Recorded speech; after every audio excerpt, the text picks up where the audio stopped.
As a child, I was first introduced to domestic violence when I witnessed my stepfather beating my mother up on a regular basis. And then he in turn beat up my siblings and myself over and over.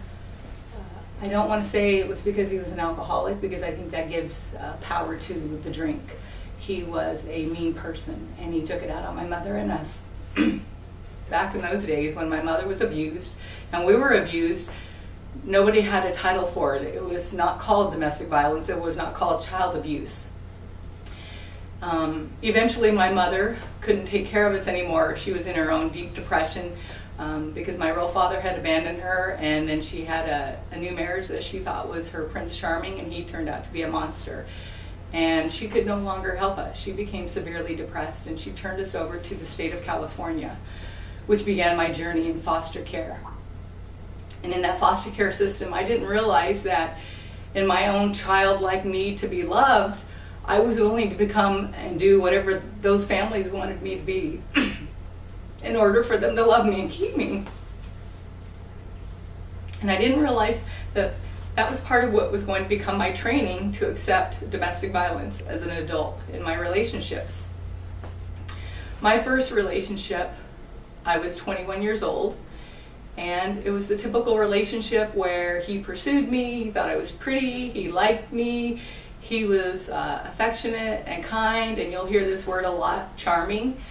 And after a few years into the relationship, I could tell that things were not going well, and they were getting worse. I had shared my childhood, my past with him, which is common in relationships. Where'd you grow up? Where'd you live? What'd you go through? I've always been very honest about my childhood. Being abused, I've been very honest about living in the foster care system, and I wanted him to love me, and I thought he did. But pretty soon he was buying my clothes for me. He was telling me how to dress. I wasn't allowed to cut my hair. I had to wear it really long. When we went out in public, he would grab my wrist before we would go in public, and he would tell me that I wasn't allowed to speak unless he gave me permission to speak. When we were at events, he would sit across the room and watch me and track me with his eyes. And I could tell by his posture and his expressions if I was speaking too loud, saying the wrong things, laughing too loud. And so I was very quick to learn how to self-edit myself. I would instantly stop talking or lower my voice, and I stopped laughing as much, and I became very careful. I would come home from work, and the apartment would be dark, and I would come in and thinking nobody was there, and pretty soon he would jump out of the dark and to terrify me. When he got mad at me, he would do what was done to me as a child, and he would put me over his lap and spank me with a wooden spoon. And as an adult, this is humiliating. He was breaking me and trying to rebuild me. And I was letting him do it because I didn't know anything else. I just wanted him to love me. When I finally convinced him that I was leaving and that I wanted out, he started playing Russian roulette with his .357 Magnum at night, with the gun to my head. And he would spin the cylinder. And then I can still, if I want to, remember, and this is like over 30 years ago or more. I can still hear it if I want to in my head. But I was able to get out, and really, by a miracle, I was able to get my employer to transfer me out of state and get a different job. And I've never been back to that state. And it was many years before I even became involved in social media because I didn't want him to find me. And so that was my first introduction to love and domestic violence. Only I didn't know that it was domestic violence. I just thought I wasn't good enough. And not perfect enough, and not pretty enough. Even though when he pursued me, I was all of those things. My next relationship, I married my children's father, and he'll tell you, and I'll agree, he didn't hit me, he didn't abuse me, he didn't drink, and he didn't do drugs. But after we were married, he told me that he had had a vision of the woman I was supposed to become. But here I was hearing those remnants of that other voice, that other relationship of suddenly I realized I wasn't going to be good enough. And I said to him, well, what happens if I don't become that woman? I didn't have that vision. And so over a course of 11 and a half years, I tried so hard to be the perfect woman he wanted me to be. I tried to raise our children to be perfect. But every night he told me that I failed that day. What a huge disappointment I was. I was not allowed to call him anything but his first name. There was no honey, sweetheart, no terms of endearment. And he didn't hit me, and he didn't abuse me, but the scars that I have on that, from that relationship, you won't see visibly by looking at me. But I feel it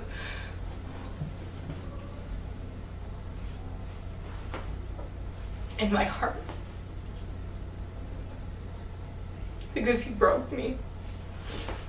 And it took a long time not to be mad at myself for allowing him to break me.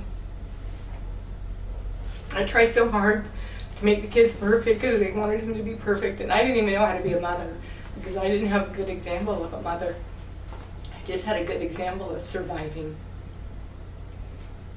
I'm an expert at surviving.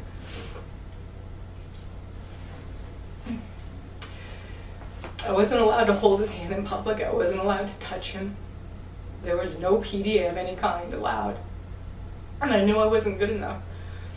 But what was sad and what was difficult was at night after the children were in bed and he told me I was a failure that day and I disappointed him again. He still wanted me to make love with him. But what that did for me was to bring up the shame of being sexually abused as a child. Because I'd been sexually abused by my own sister, my real father when I met him, friends, fathers, brothers-in-laws. And I knew my worth to men was sexual. It wasn't my heart and soul and my intellect they wanted. It was just my body and what it could do to serve their purposes. And this man who was the father of my children, who I thought was the love of my life, I realized I wasn't the love of his life. And even though I was the mother of his children, I knew that he didn't like me. When we were in public and we were at parties or events, at church events, if I was talking too loud, he would quietly come up behind me and put his hand on my shoulder and just squeeze. And that was his signal that I was embarrassing myself again. That was his signal that I was talking too loud. That was his signal that I needed to calm down. That's his favorite term, calm down. And so, over a period of time, this is what happened. He just quietly would let me know. He would come to me and he would straighten up my posture so that I would sit up straight. He would drop my chin so that I would look good, not be jutting my chin out. And then if he needed to, he'd put his hand over my mouth so that I would quiet my voice. Because that was part of all of his training for me to become this vision of this woman that he had seen. One of my red flags that I didn't know the term red flags until I became involved as a volunteer with Laura's House. But one of the red flags should have been when he met my mother. My mother was very obese. She was very, very morbidly obese. And when he met her, he almost broke up with me because he had said to me that he was afraid that the family genetics would be passed on to me, and he didn't want to be married to somebody who was going to become obese. I was making excuses and reassuring him that I wouldn't become obese. And I never did. In our relationship, I made sure I stayed in shape. After all of our children, I gave birth, I exercised, worked hard, and stayed in shape. But I knew deep down I was getting really, really depressed again, and I was really, really broken again. I was only good enough in the dark and in the bedroom, in bed. And I tried to explain that to him once, and I felt like I was being sexually abused all over again, and I couldn't get him to understand that because, of course, I'm your husband, and it's, part of the relationship. But he didn't understand that a relationship's all-encompassing. It's just not in the dark, under the covers, behind closed doors. And so I left him. I asked for a divorce. And people accused me of having an affair. They accused me of being gay, and I was accused of a lot of things because I was willing to be single with 5 children than be married to a man who couldn't love me.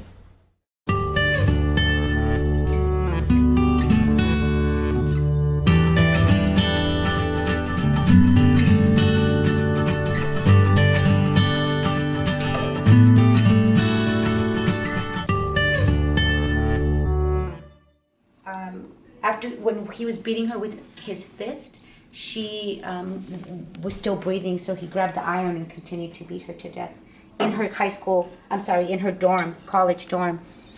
And then on the top is, this is Lauren Astley. Lauren Astley's ex-boyfriend slit her throat because she wanted to break up with him.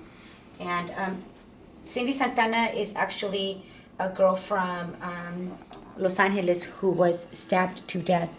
And it happened inside her high school cafeteria in broad daylight in front of thousands of students. And on the top, if you go to the left, is Natasha Hall.